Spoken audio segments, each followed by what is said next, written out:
Assalamualaikum warahmatullahi wabarakatuh. Selamat pagi anak-anakku semua. Mudah-mudahan di hari ini kalian senantiasa berada dalam keadaan sehat walafiat.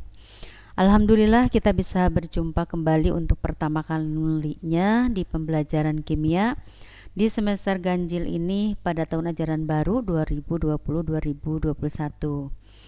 Anak-anakku sekalian, mudah-mudahan walaupun kalian belajar dalam kondisi pandemik seperti ini, tidak akan mengurangi semangat kalian untuk tetap belajar dan belajar. Baiklah anak-anakku sekalian, sebelum kita memulai pembelajaran hari ini, alangkah baiknya kita berdoa terlebih dahulu. Berdoa dimulai. Selesai. Mudah-mudahan pembelajaran hari ini ada dalam kemudahan dan kelancaran. Baiklah anak-anakku sekalian, ada beberapa kompetensi dasar pada semester ganjil ini, yaitu fenomena sifat koligatif larutan, sifat koligatif larutan elektrolit dan non-elektrolit, penyetaraan reaksi redoks, sel volta, sel elektrolisis, korosi, dan hukum Faraday. KD pertama yaitu menganalisis fenomena sifat koligatif larutan yang terdiri dari penurunan tekanan uap jenuh, kenaikan titik ID, penurunan titik beku, dan tekanan osmosis, memiliki 4 indikator pencapaian kompetensi atau IPK, yaitu 1. Menganalisis fenomena sifat koligatif larutan pada penurunan tekanan uap. 2. Menganalisis fenomena sifat koligatif larutan pada kenaikan titik ID. 3. Menganalisis fenomena sifat koligatif larutan pada penurunan titik beku. 4. Menganalisis fenomena sifat koligatif larutan pada tekanan osmosis. Adapun tujuan pembelajaran hari ini yaitu untuk menentukan konsentrasi zat dalam larutan. Nah, materi ini adalah materi yang sebagai prasyarat yang harus kalian kuasai untuk memasuki materi sifat koligatif larutan. Baiklah anak-anakku sekalian, sebelum kita menghitung konsentrasi zat, maka ibu akan memberikan dulu beberapa contoh fenomena sifat koligatif larutan dalam kehidupan sehari-hari. Nah, sebagai contoh, ini adalah fenomena yang pertama tentang penurunan tekanan uap. Nah, peristiwa ini terjadi pada saat orang berenang di laut mati ternyata tidak bisa tenggelam. Nah, hal ini disebabkan karena kadar garam yang terdapat di laut mati ini sangat tinggi sekali. Lalu fenomena yang kedua yaitu pada kenaikan titik ID larutan. Ini dalam kehidupan sehari-hari tentunya di saat kita mendidihkan air saja dengan mendidihkan air yang ditambah mie rebus ya, ditambah mie instan, maka kita bisa melihat manakah yang akan lebih dulu mendidih.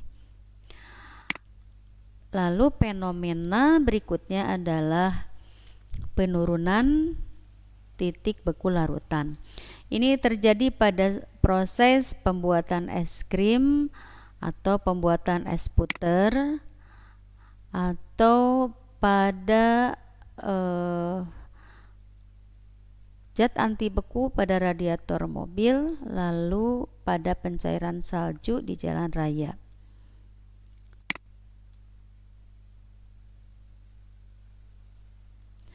Nah, fenomena berikutnya adalah pada tekanan osmotik, yaitu proses infus yang dimasukkan ke dalam tubuh, lalu pembuatan telur asin, Lalu bagaimana menyerapnya sari-sari makanan melalui akar yang diedarkan ke seluruh tumbuhan. Kemudian ini adalah proses pembuatan asinan dari buah-buahan dan proses matinya lintah jika ditaburi oleh garam. Nah, ini adalah beberapa contoh fenomena tentang sifat koligatif larutan. Nah, sifat koligatif larutan itu apa? Nah, kita akan bahas yaitu sifat larutan yang tidak bergantung pada jenis zat terlarut, tetapi hanya bergantung pada jumlah partikel zat terlarut dalam larutan. Ibu tekankan bahwa pengertian sifat koligatif larutan itu bergantung pada jumlah partikel zat dan bukan pada jenis zat. Nah, berkaitan dengan partikel, tentunya kita akan membahas tentang konsentrasi. Konsentrasi tersebut akan dipakai untuk menentukan penurunan tekanan uap, kenaikan titik idih, penurunan titik beku, dan tekanan osmotik. Konsentrasi apa sajakah yang akan kita gunakan untuk perhitungan sifat koligatif larutan? Ini diantaranya 3, yaitu praksimol, kemolalan, dan kemolaran. Karena ini sini berbicara konsentrasi, ini tentunya adalah berkaitan dengan jumlah partikel. Semakin besar konsentrasi, artinya jumlah partikel tersebut dalam larutan semakin banyak. Nah, kita akan bahas konsentrasi yang pertama, yaitu praksimol atau simbolnya adalah X. Praksimol merupakan perbandingan jumlah mol zat terlarut terhadap jumlah mol total komponen larutan. Nah, seperti kita ketahui bahwa larutan itu terdiri dari pelarut dan terlarut.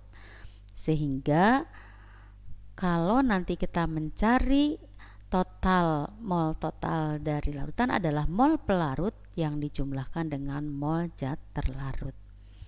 Nah, bagaimana kita akan mencari fraksi mol zat pelarut? Maka XP sama dengan mol P, yaitu pelarut, dibagi dengan mol P yang dijumlahkan dengan mol T atau terlarut. Begitupun untuk mencari fraksi mol zat terlarut atau XT, maka XT sama dengan mol terlarut dibagi mol larutan.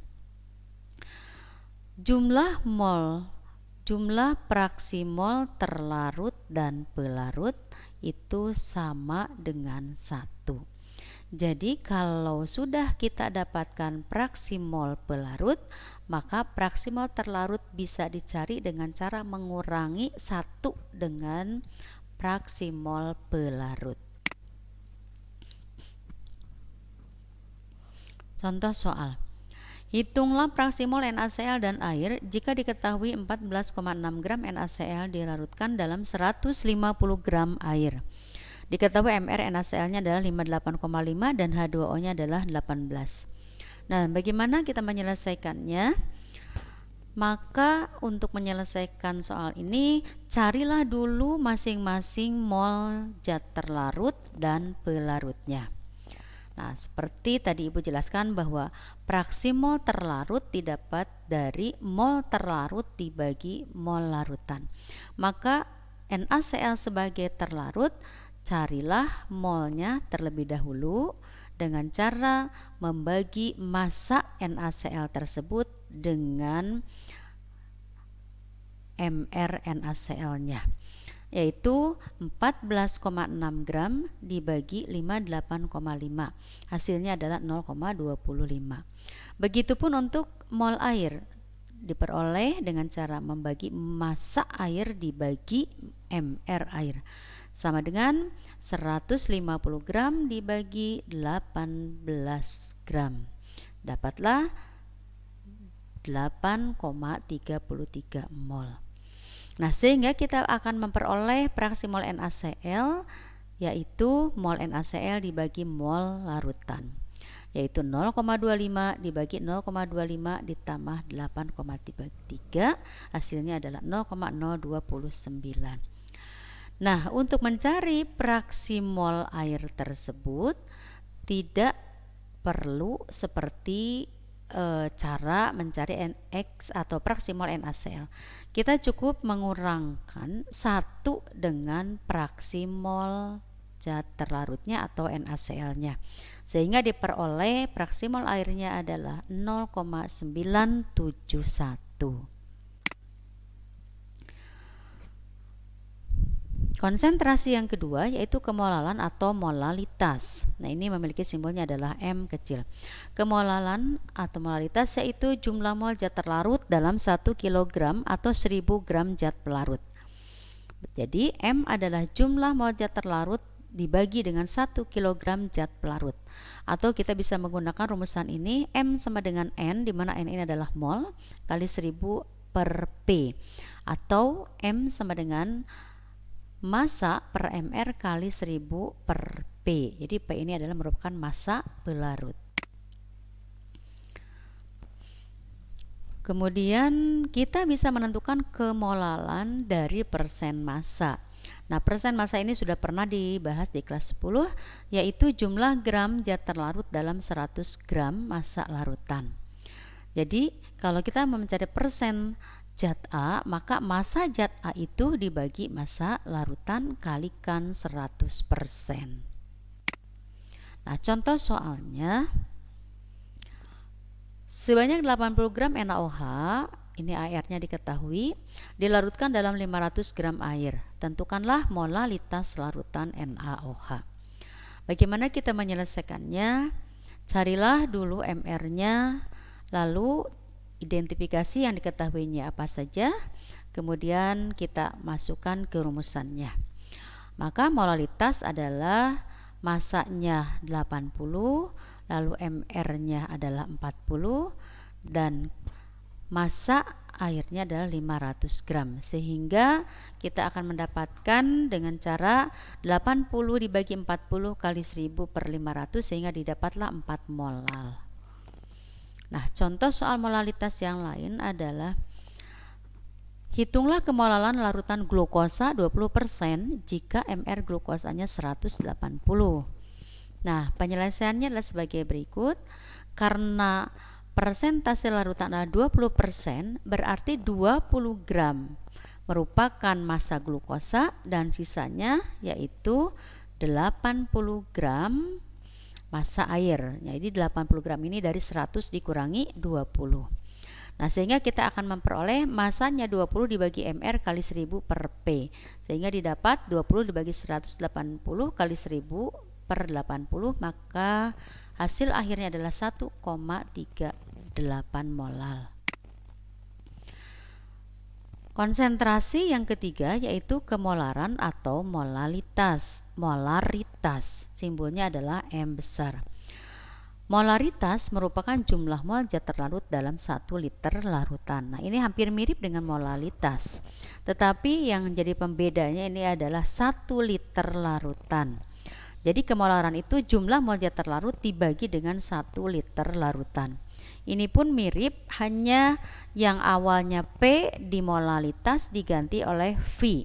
Kalau P tadi massa, maka V ini adalah volume. Baik, contohnya adalah hitunglah molaritas larutan jika sebanyak 3,2 gram metanol yang rumusnya CH3OH dilarutkan dalam air sampai volume 250 ml. Nah, penyelesaiannya seperti tadi. Cari dulu MR-nya, kemudian apa yang diketahui dalam soal tersebut tinggal dimasukkan ke dalam rumusannya. Nah, maka massanya di situ adalah 3,2, MR-nya setelah dicari 32, kalikan 1000 dan bagilah dengan 250 ml. Maka didapat hasil akhirnya adalah 0,4 molar. Demikianlah anak-anakku untuk pertemuan hari ini. Mudah-mudahan apa yang Ibu sampaikan bisa dipahami. Dan untuk lebih jelas lagi, untuk melatih lagi, silakan nanti kerjakan latihannya di Google Classroom. Terima kasih atas perhatiannya. Wassalamualaikum warahmatullahi wabarakatuh.